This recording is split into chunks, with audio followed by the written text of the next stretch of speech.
You spit into the wind and then are resentful when it flies back in your face. This is the Jochum Strength Podcast with me, your host, Austin Jochum. And on today's episode of the podcast, we're going to be ripping some Q&As. Posted a Q&A this past week. Got a bunch of responses. So I haven't read through all of these. They're all just sitting up here on my phone. So we're going to go through. I'm sure there's going to be some silly ones, and there's hopefully going to be some ones we can get some content with. Flying into DC, just a couple updates. Flying into DC this week, presenting for a conference on Friday. Going to be there Thursday, Friday. So pretty pumped for that. Hopefully meeting some coaches that I've been looking forward to meet for a while. Grab some dinner with some buddies, and excited for that trip. Excited for a lot of the consulting. I've really been enjoying the consulting process and even just like the seminar process. I think it's a really great way for me to.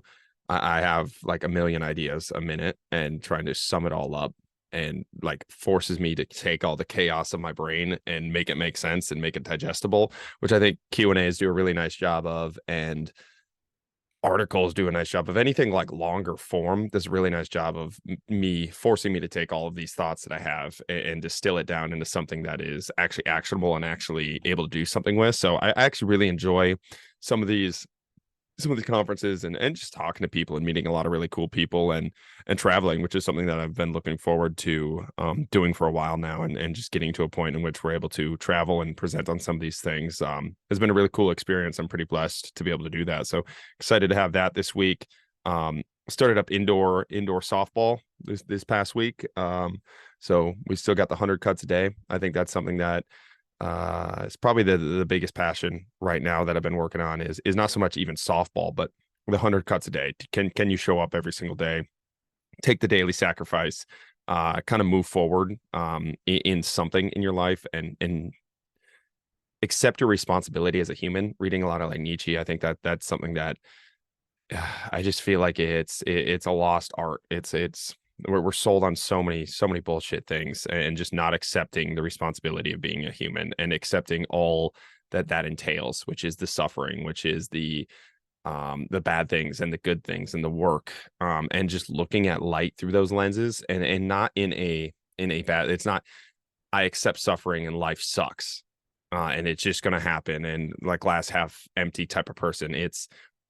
There is beauty in suffering, and there is beauty in hard work, and there's beauty in a lot of the things that we feel like there's not beauty in, and we kind of shun it off, and we wish for better days. And that's been something that I've really had an eye-opening kind of experience in past year with, is just embracing that. And I think life gets a lot more beautiful when you look at it that way, and you're not stuck in the woe is me. Not even woe is me, but I can't wait for things to get better. And I think it's the same lines of the training. Like, we're always training for something. We're training for the Super Bowl. We're training for the conference championship. We're training for later.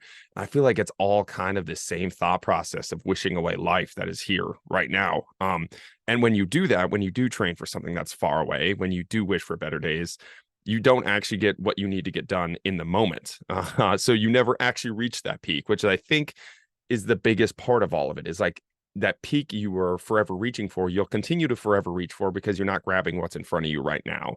And so that's been something I've been shifting my mindset on. And even if it's not shifting it completely, it's accepting it more, and getting better at conceptualizing why that matters and why it's such a big thing in life has been cool. And something that I started the year off with on one of my psychedelic trips was basically like slow down and just see how much you can learn by slowing down and doing what you're supposed to do every single day. And I was just told that on the psychedelic trip, like over and over again, just slow down, do what you can do in the day to day.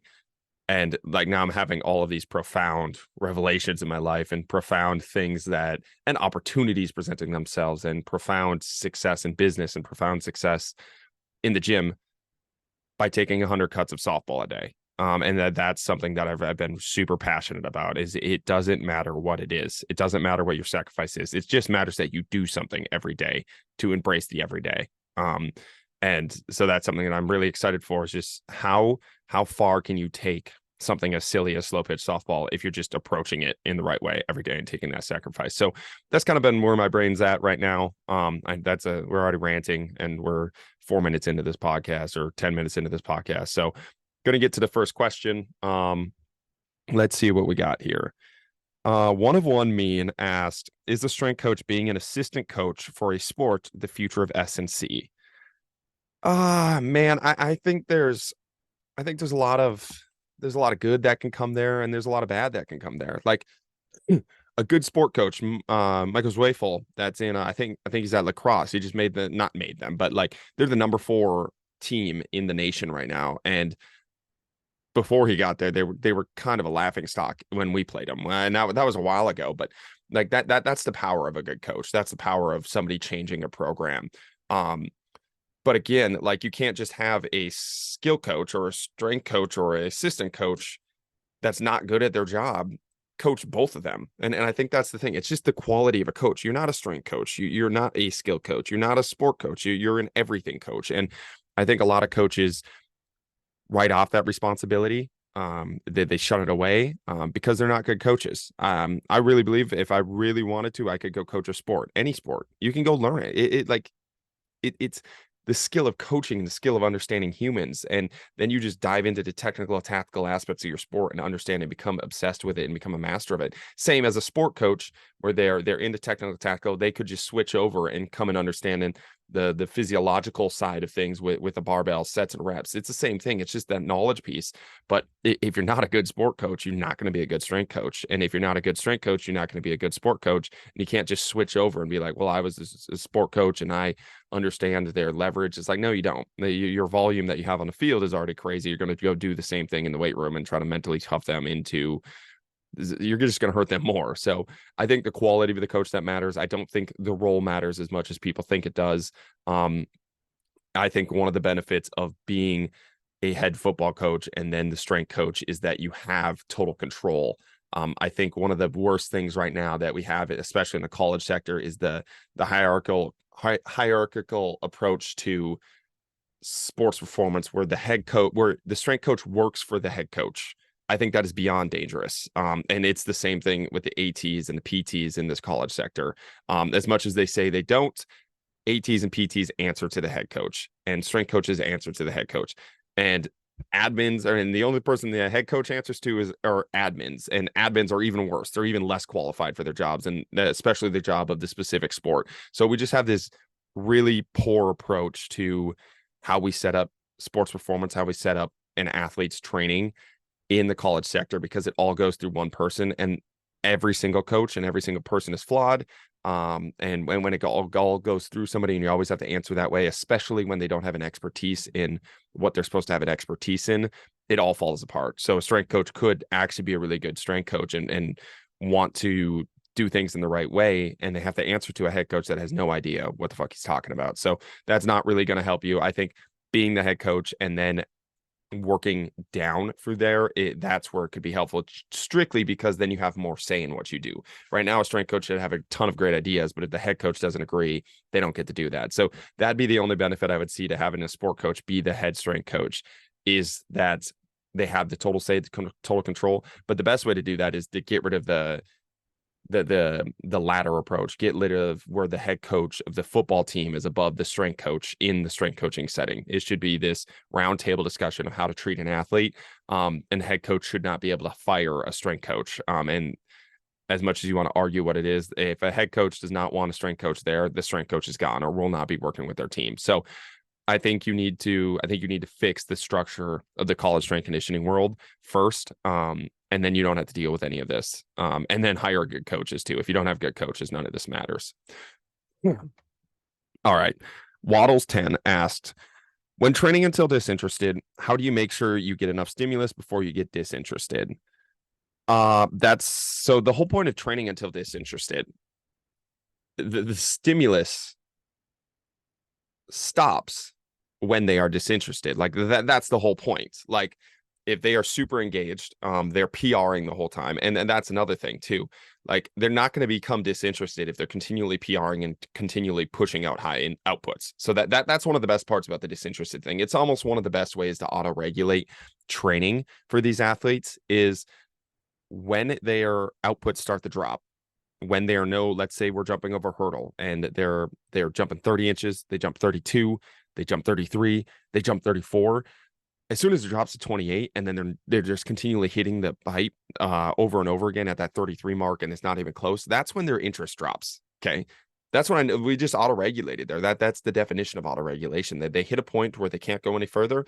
Their outputs are not high anymore, and then they cut it because their interest in it is gone because they're not winning anymore. So I think there's a big component to where it automatically auto-regulates, and you're getting that stimulus in. You just because let's say one day I get 5 jumps in because the athlete wasn't feeling it, you can say, well, I could just program 5 sets of 3 jumps and you're forcing them to jump in. I got 15 jumps in. Yeah, you got 10 other shitty jumps in. Like they're not good jumps. That's not good stimulus. Just because you got volume in, volume doesn't mean shit for the most part for that part of it. Like you're getting 5 high intensity jumps the same way we did, and you probably don't get 5 high intensity jumps because you structured their jumps. You told them they have to do 5 sets of 3, and they're pacing themselves instead of auto-regulating themselves through there. So you get more jumps when you do 5 sets of 3, and you can say you got that stimulus there, but the quality of the stimulus and the intent of the stimulus is so much lower than the 5 jumps we got over here. And then on day 3 when they come back, and we only got 5 jumps in on Tuesday, but 2 days later they come back in and they're all amped up and we get 42 jumps in or 50 jumps in. And there are days where athletes are PRing on their 50th jump. And if you say that's BS, like you haven't worked with an athlete in this setting, because you can absolutely do it. You put 2 to 3 good athletes going at it over a hurdle or at a jump mat, they can jump for days and days and days and days until somebody like stops PRing and somebody stops losing when the energy is there. And that's a day where you got 50 super high intensity jumps and a bunch of PRs there, where your 5 sets of 3 program is going to get them 15, again, mediocre jumps, or even if they are 15 good jumps, just because they are feeling good that day, you missed out on the 40 other jumps they could have got on that stimulus. So I just really believe it's a great way to auto-regulate with the athletes, with a lot of high intensity. And I think we force athletes to do too much on a lot of days when they don't want to do it, and then we cut athletes off way too fast when they do want to do it. And I think that's a good mark of a poor coach, of just not being with your athletes in person. Again, it goes back to what I was talking about at the start of the podcast. You're always preparing for something, so it's never the Super Bowl the day of. The day this day doesn't matter. This day doesn't matter. We're always building. This day does matter. They're feeling it that day. That day matters. Competing that day matters. That movement practice that day matters. And just accept that and own it. It's a great day to get after it, and we're doing it. And even when it's not a good day, the day still matters, and we're still working through there. But I think a lot of times coaches just like we program this whole thing out, and then we just say, well, we're building up for something, and then they just totally lose what's in front of them, and the beauty that is in front of them, and the movement session that is in front of them. And I think we can do much better. And the stimulus that you're looking for will come. Just put a bunch of athletes in a room, let them athlete, get out of their way. And when it's meant to happen, it'll happen. And when it doesn't, when it's not meant to happen, it won't happen that day. And that's okay. That's a day then it wasn't supposed to happen. And again, don't spit against the wind and get pissed off when the spit flies back in your face. That's the Nietzsche line chapter I was reading yesterday. Like when it's not there, it's not there. Then we'll go to the next question. Kit Catering asks, anxious athletes prepare better, but perform worse relative to their abilities. Agree? Thoughts? This is something I've talked about a lot recently, because it's something that I've changed my mind on. If you're anxious for a reason. And I think a lot of times we ignore this. And it goes deeper into the psychology of everything else. But it's like, you're anxious because your mind is telling you you're not prepared. You're not ready for the environment that you're about to be faced in. And you prepare more. You've done it in practice. That's something that we hear all the time. Like, oh, I can do it in practice, but I can't do it in a game. No, the fuck you can't. You can't do it in practice. You just got 2,000 attempts to do it in practice, and you randomly completed it 10 times. And all you're looking at is those 10 times of success. And we're like, yeah, I can do it. I can do it. I can do it. And you're doing it against a lesser competition in practice with less stakes. So you can't do the skill set that you want to practice. You just had a bunch of attempts to roll the die and you got lucky a couple times in practice. You should be able to repeat that over and over and over again. So I really feel like a lot of the mental toughness stuff that we talk about is bullshit. It's avoiding the actual hard work and the sharpening of the tool and the axe that you need to do to get good, to get not anxious. And it's again, it's something that I've definitely fallen into. And that's not to say that there's not benefits to some of the mental practices, but I believe the biggest way you can move the needle is just by getting good. Like, get really fucking good at your craft. Get actually good. Spend 10 years working on your craft. Take the 100 cuts every single day. And I promise you, when you walk up there and you are actually competent in what you're supposed to be competent in, you're not anxious anymore. You're not. You might get a little nervous, you might get like a little amped up, but you step up to the plate, you step up to the free throw line, and you're like, I can do this. And you know you can do it. And you actually know that. That anxiousness is your body and your mind telling you, I'm not ready. And that's okay. But what's not okay, and this is what we do a huge disservice for athletes in. We write off that anxiousness as, oh, it's just a mind thing. It's just a mind game. You can do it in practice. And we lie to them. And that's what we're doing. We lie to them to sell them some sort of poison or some sort of placebo. And maybe to get through the moment, maybe to get through like in the game, that works. But the actual answer is they haven't worked hard enough and they're not good enough. Not even that they haven't worked hard enough up to the point. It's just that they're not good enough. And telling them they're not good enough and that's why they're anxious gives them the ability to go get better, because everybody can get better. That's the other thing too. It's like we write off so many athletes. We just say it's like a genetics game. It's they just don't have the talent. They just don't. That so much of that is bullshit when you just look at what the human body is actually capable of doing and how far you can actually push something. If you just accept that you suck at something and you accept that you can get better at that thing that you suck at, if you just spend a shitload of time working on it, you spend a shitload of resources looking up how to get better at it, you spend a shitload of resources working with coaches and drills and actually working on your craft. And so accepting the thing that you aren't good, which is a huge piece, and having somebody tell you that you're not good. The reason you're anxious, dude, is because you're not good at the sport. Okay. That's a hit to the ego. That sucks, man. But it has nothing to do with your mindset. It has nothing to do with this.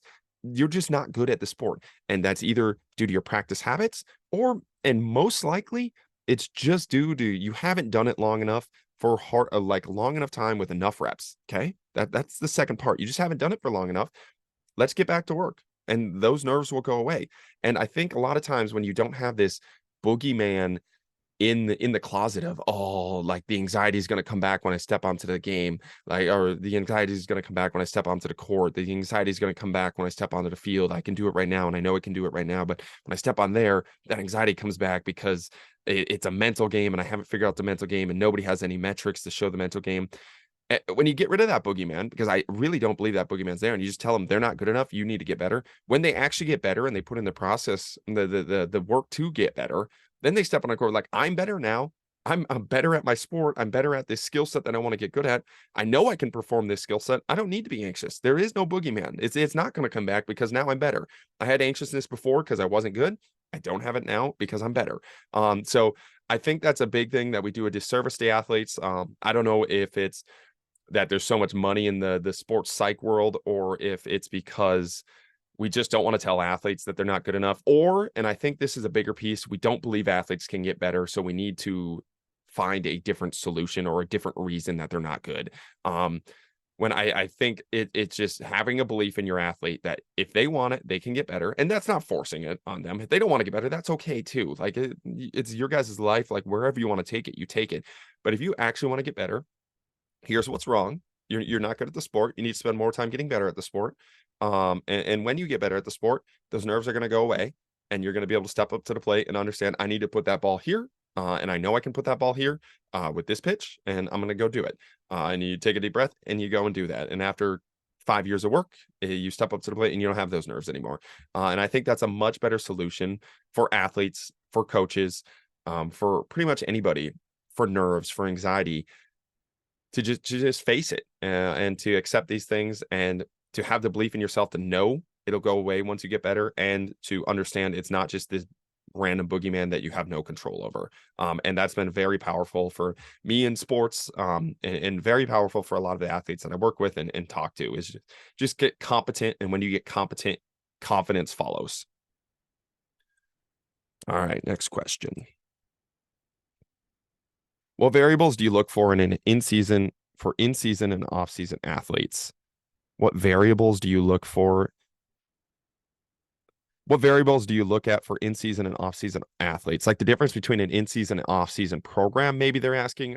Maybe I'm just not reading that right because we're live right now. But the difference between in-season and off-season programs, typically we cut the amount of days down. Like we're 4 to 5 days. Off-season, probably 2-ish days in season if we're a high contact sport. We'll touch on what they're not hitting a lot of, but the volume of it goes down. So we'll touch on 1 to 2 max velocity sprints in a session instead of maybe where it's until disinterested in the off season. In the in season, probably cutting it to 1 or 2 touching high velocity, like sprints, straight line sprints. Same with jumps. We probably won't do a lot of posterior work before a game. That's a big thing. Depending on how the practices are, that depends too. If they're going to have a lot of high flying, high velocity practices, we'll stay away from a lot of posterior work before that practice. So a lot of times we'll split up the sessions into maybe doing in the morning, we'll do some big lifts, general qualities, jumps and sprints in the morning, maybe a little bit of a primer there for them to feel good for practice. Then they go to practice, and then after practice we'll hit some of the accessory work, some of the posterior work. That's been a setup that we've done a lot, especially when I was at St. Thomas working with the football team there.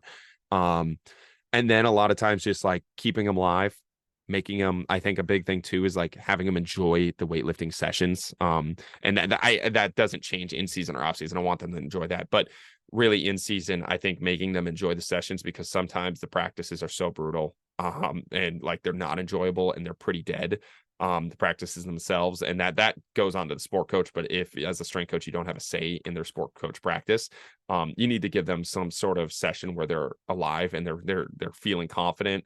They can have wins, they can have fun, they can laugh. And the amount of athletes that basically have trained with us in season strictly for the mental boost of, dude, I won't survive my practice if I don't have something to look forward to training wise. The amount of kids that have told me that is pretty crazy. So we'll do silly games. Usually we'll do a lot less small sided games in our sessions when they're in season, but we'll do a lot more silly games table ping pong. We did a lot at the old gym where we had 2 tennis paddles and 2 pickleball paddles, and we have a little ping pong ball, and we'd go off this table. It's basically ping pong, but you got bounces on the ground. We'd play with a spike ball, so if it bounced on the ground, you could play it up, play off the wall. So some of the more silly egg type games, fun games, just give them something to look forward to, and then let their bodies move. A lot of spinal waves, a lot of hip work in season, whether that is making them feel better or it's just the placebo of just shaking it out and moving a little bit. That's big for a lot of athletes too, but that's probably the biggest difference. But again, we do that all with our off-season athletes too, but probably just cutting down the amount of days, the amount of reps, and we don't do any small-sided agility games. When I was at St. Thomas, I had a little bit of say in the practice, and we could add in some small-sided agility games into practice or before the practice there. But if I'm working with athletes in the private sector at Jochum Strength, where everybody has we have football guys from 7 different teams. I won't have a say in obviously 7 different teams practices. I won't have a say in any of their practices because I don't work at their colleges. So we'll cut out the agility part there unless they're really, really struggling with something and they come to me and be like, hey, I can't get off a press, and we can add in some sort of small-sided agility game and just give them some sort of room to work on that small side, that skill set they're struggling with in the game. And I think that's a big part too, is just giving them the opportunity and the confidence and a spot to fail. And again, this doesn't change in season or off season, but giving them a spot to fail, giving them a spot to work on new things, especially in season if they are struggling with something. A lot of times if they're struggling with something, they don't have the freedom to work on that something in practice because their jobs are on the line. So you talk about a pass rusher that man, I struggle with the spin move. I struggle with the rip spin. But if they struggle with it and they work it in practice and they're fighting for a spot and the scout team dude pancakes them when they're working on a new move, they're going to get benched. And that is the college sector. They'll look at the film. They're like, this dude got benched on that, or he just got pancaked. I can't have him get it. Well, he's working on a new move. Of course, it's not going to be pretty. So that's where you as a strength coach and sport coach can kind of bring them to the side and give them the freedom. Obviously, ideally, that is taken care of in a practice, because the whole point of practice is to work on your craft. But that is not what most practices are. It's just try to hold on to your job and try to continually do the things that you're good at, so you don't look bad in front of a coach who will bench you at the first sight of you being bad. So you could give them some sort of freedom to work on these some of these type of moves, some of the things that they struggle in practice, in a setting in which they're not going to get benched on. Okay, you suck at a rip spin. Let's work on that at our place, in a bunch of different environments, and get them confident in there. So when they do have to go do it, they can go do it in their setting. So those are probably the different changes. Hopefully that answered your question. Hopefully I was understanding what your question was. Next question. All right.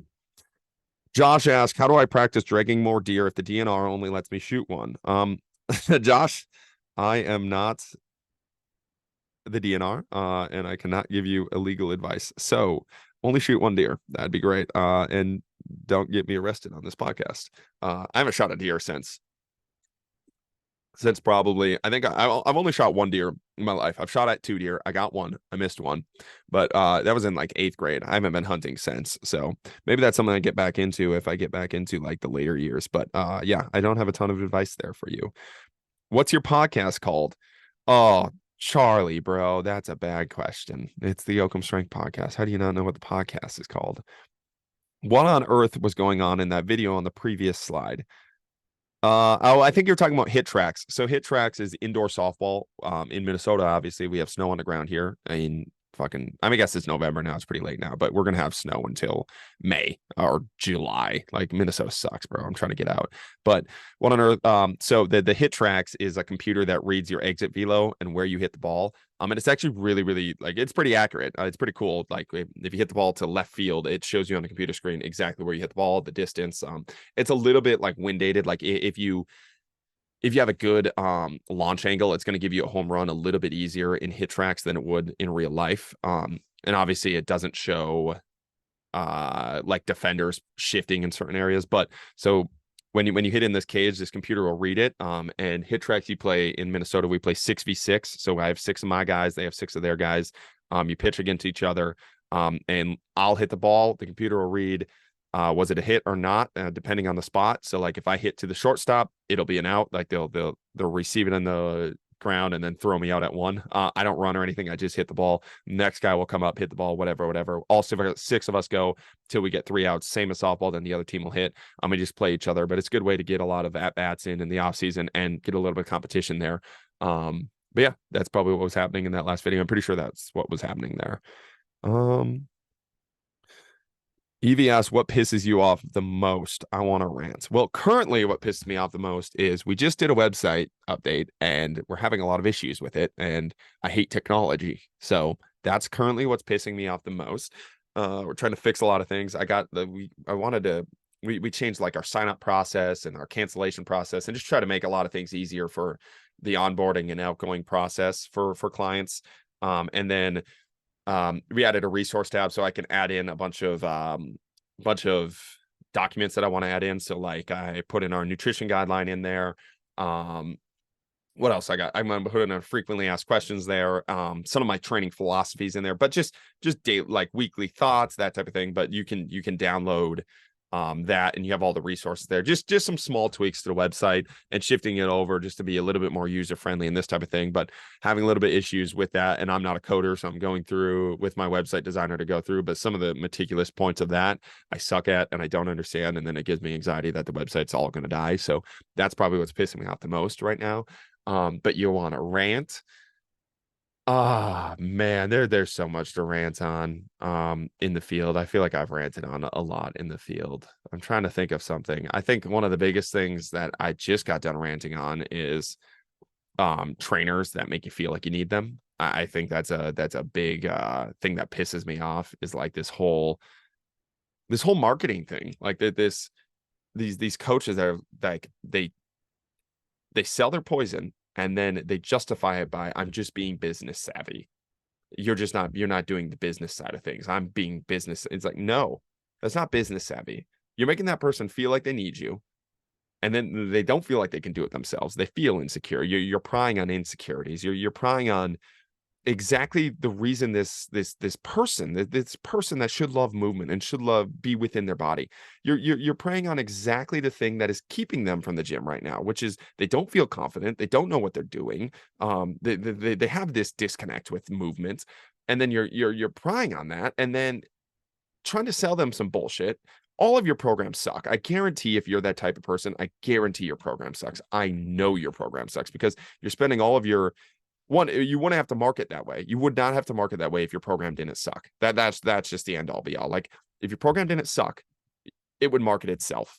And I think that's a big thing. So like that pisses me off is like they're selling bullshit to people that need better advice, people that need help, people that just need to come into their body and just need like a step one. You're selling bullshit to those people. And that's going to be their first experience to fitness or their comeback experience to fitness. And you're going to fucking ruin it for them. They're going to spend $1,500 to $2,000 on something that sucks and they don't find passion in and they don't get results in. And then they're going to give up on movement and then they're going to give up on what they're doing because they just spent $2,000 and you scammed them out of it. And then the coaches will go, well, I'm just being business savvy. No, you're being a piece of shit. And I think we need to admit that. And I think we need to call that out and understand that business savvy is creating a really, really, really good product and then just showing off your product and getting people to buy it that way because your product is worth that much. And that's what we do at Jochum Strength. That's what I at least try to do at Jochum Strength. Just like, here's our product. Here's exactly what we do. I believe in it. I believe it can change people's lives. I believe it can be a great thing for people to do, to benefit their lives, to benefit their movement practice, to learn. I believe in that. I believe in our philosophy. I believe in what we do. If you guys want to be a part of it, come be a part of it. Here's how. Like that's your marketing strategy.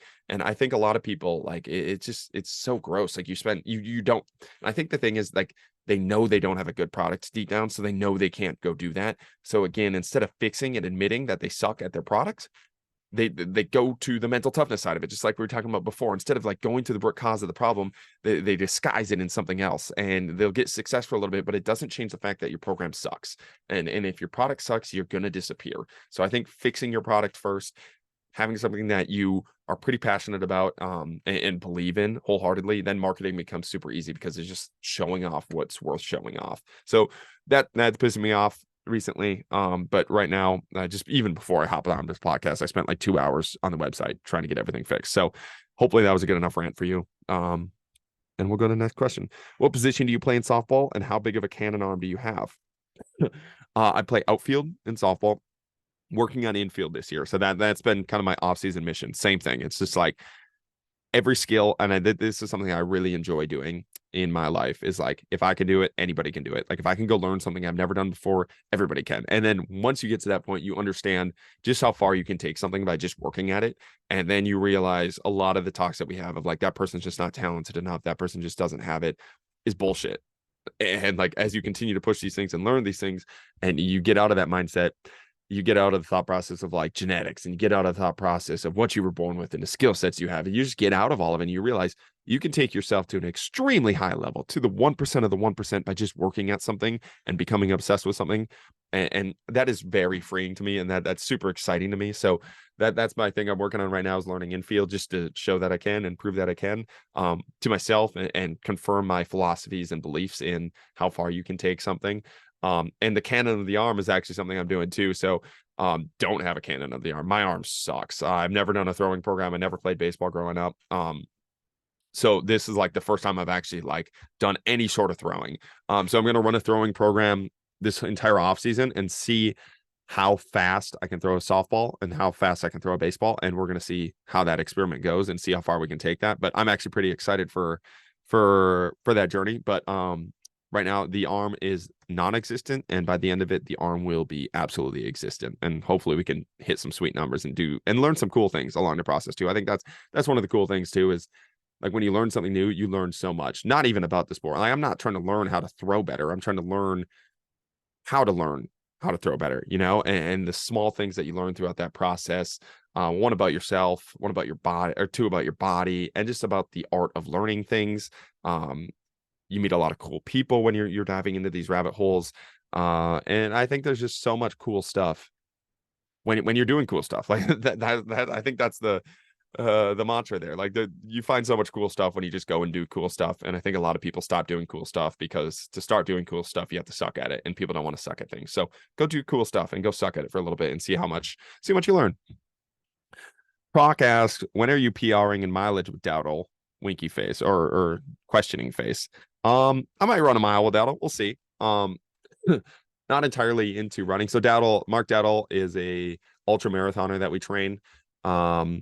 We train whatever. Like he does his own. Like he works out at our gym. We're not training him in the running world. He's just a savage. But he's doing a calendar club right now to where he runs the miles of the day. So in that today it's November 7th. He has 7 miles today. Tomorrow is November 8th. He has 8 miles that day. It's called Calendar Club, and he's been doing it the entire year. So every day of every month he runs that amount of miles, and then he repeats. So like October 31st he was running 31 miles. October 30th he ran 30 miles back-to-back days. It's pretty savage endeavor. I think he's 6 months in. He just broke the halfway mark, and he's going to do it for the entire year. So maybe I'll run a mile with him. But changing on that has been it's been pretty inspirational too, of just understanding. I think that's one of the cool things of just showing up every single day and doing what you have to do, doing your job as a human. The daily sacrifices, that's been something I've been thinking about. And anytime like I don't want to go do something or whatever, like you just have excuses. You realize like, oh, Daddle has 7 miles a day. Daddle has 8 miles a day. And it's not, for me, it's not the impressive mileage that matters. It's strictly, you have a job today, go do it. And in these, I've been working on this thought process of, it's in these sectors that are like not that they're not well respected, but they're like kind of goofy endeavors. Like it's running, it's ultra marathoning. They're these weird subsectors of humanity that are not, it's not like business. It's not like it's going to make you $1 million if you go do this every single day. It's not something that everybody's looking up to be a better softball player, whatever it is. It's just for the sole fact of, you have a job, go do it, and go do it to the best of your ability, and stop laughing at what your job is. Stop writing off whatever your passion is. And I think that's something that's super important for a lot of people. I think a lot of times, like, you have a passion, it's like, well, yeah, but it's just my side gig. My real job is accounting. Yeah, it's my side gig, but it's nothing serious. It's just something I dabble in. Like, that's such bullshit. That's such a cop-out answer on your part. And I've copped out on it before. Softball and pickleball are two that I've copped out on for probably 2 years. It's something I knew I wanted to pursue. And I just sat there and guilt tripped myself into like, it's not a serious endeavor. It's not something that you should like spend your time on. Like all these things. I'm like, it's such a, and then what the fuck do you spend your time on? More accounting? Like, you don't. And that's the thing. Like, you don't put that time that you were going to put into that passion, that you were going to put into your daily effort, your daily sacrifice of working on your craft. You don't put that same amount of effort into the time that you lost. You just spread it out throughout your day, and you pretend like it doesn't matter, and then you lose that passion. And then 5 years from now, you're in the same spot that you were today, still talking about your fucking side gig because you never decided to work on it. Still talking about the thing that you wanted to get better at, but you never actually committed to going and doing it, because somebody would laugh at you, because somebody would tell you it's not that serious, whatever it is. Like, that's bullshit. Again, there's so much you can learn from whatever your passion is currently. And I think more people just need to dive headfirst into whatever is right in front of you. Whatever that is, if it's pickleball, go spend 2 hours a day working on your pickleball craft and see how much you learn about yourself. And every single, not when you feel like it, but don't do your miles when you feel like it. Don't run your 7 miles because today is November 7th, but November 8th, you're a little sore. And I don't really know. It's like, you have to show up for yourself every single day. And I mean, it's the same. And this is where like people get pretty meatheadish about these things, but it's like the same as making your bed every day. Show like, these small things, is meatheadish as it sounds, and this is why I don't like it, because meatheads will take it and then they won't do the big things. But it's just working on your craft every single day, showing up and working on your craft every single day, and just watch how much you learn about yourself. If I have to hit 100 softballs, if Dowdle has to run 7 miles today, how much does that take care of the rest of your life? Okay, so you can't, whatever, I don't drink, but you can't get fucked up on November 7th, the night, because you have 8 miles a day. Okay, so that clears up that part of your life that you needed to clear up. Now you have to prioritize time, because you have to run 8 miles. I have to spend 2 hours hitting softballs. I have to prioritize my time better. So it builds out your life. It simplifies your life when you just do the work that's in front of you, and you actually get better at your craft, and you pursue something wholeheartedly rather than writing it off and pretending like it's this small goofy thing. It's not. You're called to go do something for a reason. Go pursue it. Stop coming up with excuses. Stop saying it's something small. Stop doing that disservice to yourself, and stop doing that disservice to your soul. And I think a lot of people do a lot of disservice to their souls They lie to themselves. They lie to their souls. And then they wonder why they can't trust themselves. They wonder where that anxiety comes from. The anxiety is coming from your body telling you, I'm not doing what I should be doing right now. I am not enough. I'm not here where I'm supposed to be. And you ignore it and people write it off and people are like, well, it's all okay. Like you're doing. No, bro, like listen to these things. Listen to the messages that are being told to you. Stop listening to other people, especially other average people, especially people that you don't look up to in life. Listen to your soul. What is it telling you? Are you content? Are you happy with where you're at? Do you feel at peace? I think at peace is probably the best measurement of it. When you lay your head on the pillow, when you're just sitting alone with your thoughts, and sit alone with your thoughts, so you actually have to do it. Stop avoiding your thoughts. Sit alone with your thoughts and see what happens. When I sit alone with my thoughts, did I do what I was supposed to do today? Yes or no? And even if it's not that clear, if you sit alone with your thoughts or you just sit alone doing something, where does your brain go? If it's rushing and telling you da da da da da, it's probably telling you that because you haven't taken care of the things you need to take care of. So go run your calendar club, go do your 7 miles today, and I bet your life sorts itself out a lot. All right, that's the first page of questions. Let me search to the next page. What's the greatest takeaway you have for the online space versus in person? The online space, business wise, gives you a lot of freedom. And this is something that I think so. It gives you the business, the day-to-day freedom to not be locked down in a place. It gives you the Tim Ferriss 4-hour work week. It gives you the ability to exponentially grow a program. One click of a button, you can subscribe. You can write. You can activate 50 programs for people. So one click of a button, 50 programs in 1 second. I made $50 times 50 people, whatever. So that's one click of the button. You can't do that in person. Okay. So in person, you're kind of locked down to the only way to make it an exponential growth. The only way to not trade time for money there is by hiring out a bunch of coaches below you. And then you still kind of turn into that manager role.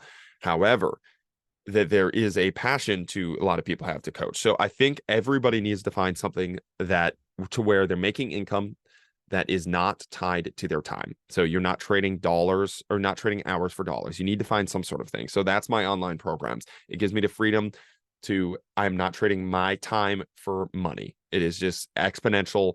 1 second leads to way bigger gains than 1 hour for $100, which is like consults and in-person training, that type of thing. When you have that freedom, you can go trade your time for things that you enjoy. So currently I trade my time for consults, which I thoroughly enjoy. I've been super excited to like help people with their business and talk to people and just have conversations where people are fired up to go get their businesses started or do a program or get healthy, whatever those things are. I thoroughly enjoy that. So because I have this exponential growth or this exponential factor of an online program that allows me to just have this income that's coming in all over the time, I can go do things I enjoy, which is the consults. If I didn't have this, I would have to program 40 consults a week to have a salary that's worth something. And then there's stress in your passion, and you don't want stress in your passion. So that's something. It's also with the in-person stuff. So my in-person stuff, I trade time for money for the in-person training. However, it gives me the freedom to not have to rely on that. So if I don't like an athlete, if an athlete's not a good fit, if all I do is just one session in the morning, so I'm not spending all day there. I don't have to use my creative outlets on that all day. It gives me the freedom to say no to people. It gives me the freedom. I think that's it. The freedom to say no. And the freedom to trade your time for money or your time for whatever you want to trade it for. It gives you that freedom rather than having to trade your time for money. And I think everybody needs to find that thing that gives them the freedom to say no. And that's been online programs for me. And it's been that for me because I don't enjoy a managerial role. I don't enjoy having coaches work below me. I get too stressed out. I get angry that they're not doing it the way that I would do, like that type of thing. Like I don't like that managerial role. I don't like the fact of like I tell somebody they have to do it this way and they mess it up, and then I'm like, well, fuck, I could have just did that myself. Like I don't enjoy that that process of things. I really don't enjoy having interns. Sorry, intern Henry, I like you, I love you, but I don't love the process of having interns. I like, and I've been blessed with really good interns. That's the thing too. I've only had like one shitty intern. And all the other ones have been not even just good interns. They've been cold stone studs, like workhorse, intern Henry, Carter Schmitz. Like those three have been absolute bombs of interns. Like they don't get better than that intern. And I just don't love the process of that. I don't love the process of being above somebody and like having that control, especially like when you have two different converging things. So So again, I bring that up because if you love that process, if you love working with people in person, make sure you build out that passion there, and you understand what you like. So don't just do online programs because I say I like doing online program. I'm a massive introvert. I don't love the managerial role. So the in-person gym is not me. I don't want 17 sessions a day, and I don't want to have 17 interns or coaches below me. I don't like that. I know I don't like that. It drains me of my energy. It drains me of what I want to do. But if it gives you energy and you enjoy that, set up your business in a way. And I think that's the biggest key, is setting up your business in a way in which it works for you, not you working for it. Because otherwise, like, I think a lot of people get confused of like, okay, you started your own business because you were rebelling against the system that you had to work for, the corporate system you rebelled against. Yeah, but now you're making your business a corporate system that you're having to work for. My brain just doesn't work that way. I don't enjoy that thought process. So I try to set my business up and to where I'm free. And when I trade my time for something, it's something that I thoroughly enjoy. And then eliminating things throughout my life where if I don't enjoy it, I'm not trading my time for it. So I automate it or I just eliminate from my life, and I have the freedom to say no in those senses. All right. Climbing for grappling, yes or no? Yeah. I mean, I love climbing for a lot of athletes. I think the shoulder strength, the hand strength, the wrist strength, like, I think it's game changing for a lot of athletes. I think the positions you find yourself in the wall is unbelievably unique, challenging. I think climbing does one of the best jobs of gamifying movements for people. That there's levels to it. You can succeed at a certain level, and within a certain level, you can learn new skills that get you better at it. You can get stronger. There's different skill sets. I think they do one of the best jobs to integrate that into movement. And physically, I think the grip wise is insane, and then the hip mobility. I think you can spend like some of the positions, I've talked about this before in the podcast, but the hip positions you find on the wall are crazy. My hip mobility's never been better, and I've never done less hip mobility. It's because when I climb, I'm hitting 2 hours of hip mobility. I'm in these deep lunge positions. I'm balancing on these single legs. I got internal external rotation. I'm flag pulling. And I think there's a lot of magic to be found there for a lot of athletes. And again, that's not you have coaches, like, I've seen this now. It's like, "Oh, you said climbing is the best thing for athletes, but it gave me like, look at all the hurt climbers. Like, you're just going to hurt the athletes." Like, that's anything. Like that, you bench press every single day for 2 hours, you're going to get hurt bench pressing. Like, you just do it over. If you look at the climbers that are hurt, that have tendon pain, it's because they climb for 4 hours every day because they're addicted. I know a bunch of them. They're super addicted to climbing. They just do it over and over again. Like, I'm not telling an athlete to go do climbs 4 hours a day every single day. They telling them to do it once or twice a week. For most athletes, like, getting it in 2 to 3 times a month would be awesome for them. So I think that's such a poor argument by people that I think know it's a poor argument. They just have to argue against it because they're anti-fetch, and they've never climbed before. So I think that's something that's a silly argument, is where we're not arguing for them to go be professional climbers. We're arguing for them to hop on a wall once or twice a week and have that be a pull stimulus for them. And the lat development that you get from it, and the back strength that you get from it, is pretty insane too. And I don't think you're going to replicate that with any amount of pull-ups or any amount of grip strength training or any amount of even bicep curls or rows. Like, I think you can do all of those things and they're going to be solid in your program, but I think you can replace all of those things with just climbing on a wall, and it's going to be more engaging for the athlete, and they're going to get better results from it. Couple more questions here. What do we got? Fergus asks, how to improve work capacity to handle more sports training and gym sessions. So work capacity, I think doing the thing that you're not good at over and over again, bringing your outputs up so that that thing is not as stressing. And I think repeating this process over and over again for a long amount of time, getting more efficient and better at your sport is something that's really important in this. When I used to swing in softball, I would leave and my back would be so tight. My body would be so sore. And that's like, I would hit for an hour a day, man, not even every single day, but like, that would be after a 1 hour BP session. This is like 2 years ago. And now, like, today, I just got done hitting for 3 hours before I hopped on this podcast.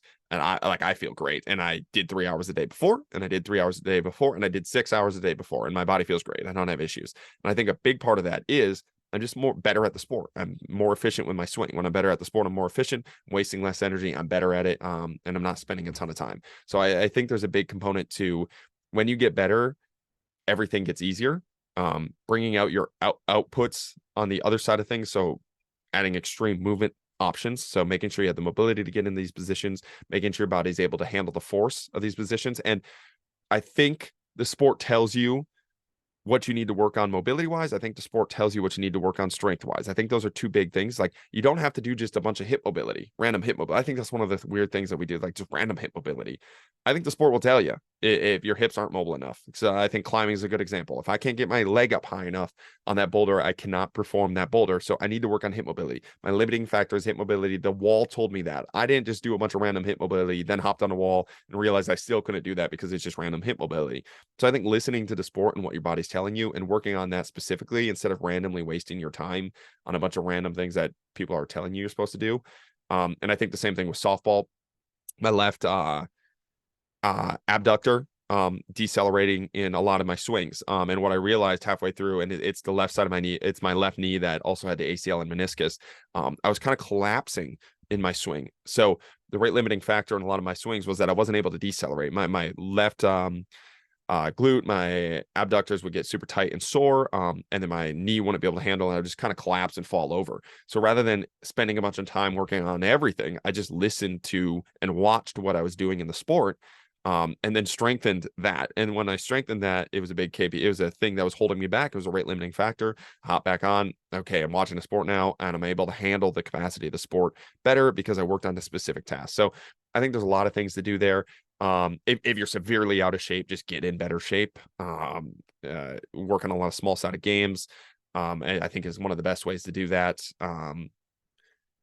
Lift, jump, sprint, do a lot of these things. But again, the better you get at your sport and the more you pay attention to sport, the more you're going to realize where that work capacity is lacking.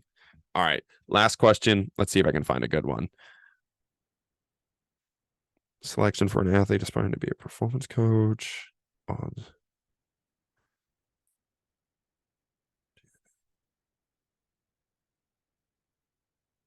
Which exercise are you picking? Sorry, just looking through, just make sure random. All right, this is a pretty good one. Royal Performance asks, what's the easiest red pill activity coaches can do to spice up their training sessions? Leave your box. I've talked about this before, but leave your box, leave your gym, put 3 pieces of equipment on your turf in your field house, wherever you have space to move. If it is your weight room, whatever, it's your weight room, but put a stick, a ball, a box there. Okay. Easiest red pill you can do is just stop programming everything. So if you're not red pilled yet, just try this. Program the rest of your program. Okay.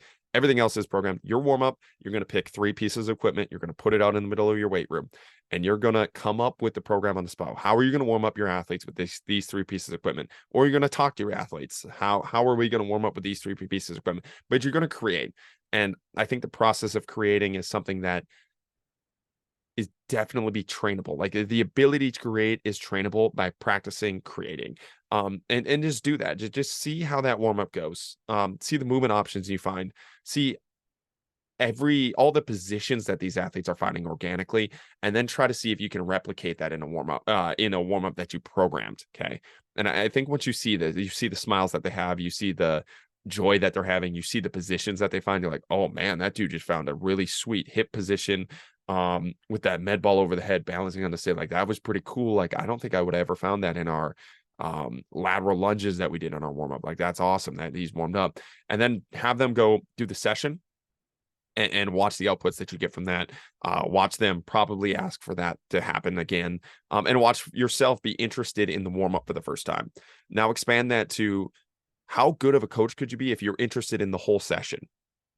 If you didn't know everything that was going to happen, if you were actually engaged in a session and a part of the organic movement session that's in front of you, and you were live with your session, how good of a coach could you be? How present could you be with your athletes? I think that's a lot of times coaches aren't very present with your athletes because they know everything that's going to happen. They've seen it a million times. They know this is going to lead to this. They're going to do this. And it's boring, man. There's no way for it not to be boring, and it doesn't need to be.